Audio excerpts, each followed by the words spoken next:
Hi అండి, నేను మీ Vani. Welcome to our channel. అందరు బాగున్నారా అండి? అందరు బాగుండాలి. ఈరోజు మైసూర్ పాకు ట్రై చేశాను. బాగా వచ్చిందండి. టేస్ట్ బాగుంది. ఫస్ట్ టైం చేశాను. బయట మనం కొంటే ఎలా ఉంటుందో సేమ్ అట్లాగే వచ్చింది. చూడండి చెప్తాను.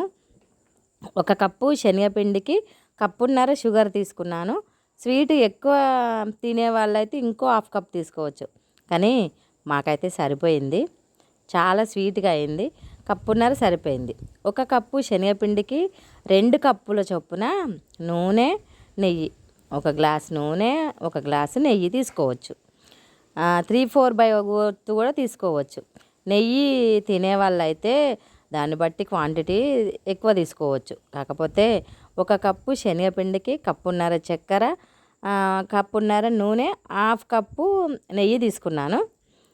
ఒక గిన్నెలో నూనె నెయ్యి మిశ్రమాన్ని స్టవ్ సిమ్ములో పెట్టి నూనె వేడి చేసి రెడీగా పెట్టుకున్నాను.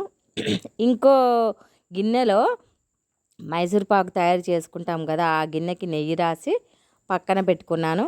ఇప్పుడు చక్కెర ఒక మందపాటి గిన్నె తీసుకుంటేనే కరెక్ట్ స్ట్రక్చర్ వస్తుంది. మందపాటి గిన్నెలో షుగర్ను వేసి ఒక హాఫ్ కప్పు వాటర్ వేయాలి. వాటర్ వేసినాక వాటరు బాయిల్ అయ్యాక మనకు చక్కెర పాకము అనేది తీగ పాకంలాగా వస్తే చాలు. ఇప్పుడు శనగపిండి వేసి మన ఎగ్ విస్కర్ ఉంటుంది కదండి, ఆ ఎగ్ విస్కర్ తోటి ఉండలు కట్టకుండా కలిపి అటు మనము వేడి అవుతుంటుంది కదా నూనె, అది ఒక్కొక్క గంటే పోస్తూ కలుపుకోవాలి. కలుపుకొని అక్కడ నూనె అయిపోయేంత వరకు పోసుకుంటూ కలుపుతూనే ఉండాలి.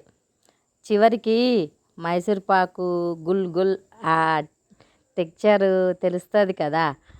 స్టవ్ ఆఫ్ చేసి ఆ మిశ్రమాన్ని తీసుకొని నెయ్యి రాసిన ప్లేట్లోకి తీసుకొని అందులో మనము సెట్ చేసుకొని కొంచెము వేడిగా ఉన్నప్పుడే ఘాట్లు పెట్టుకోవాలి.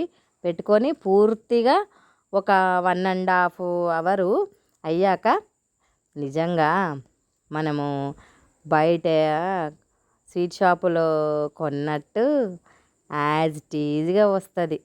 ఒకసారి మీరు ట్రై చేసి చూడండి.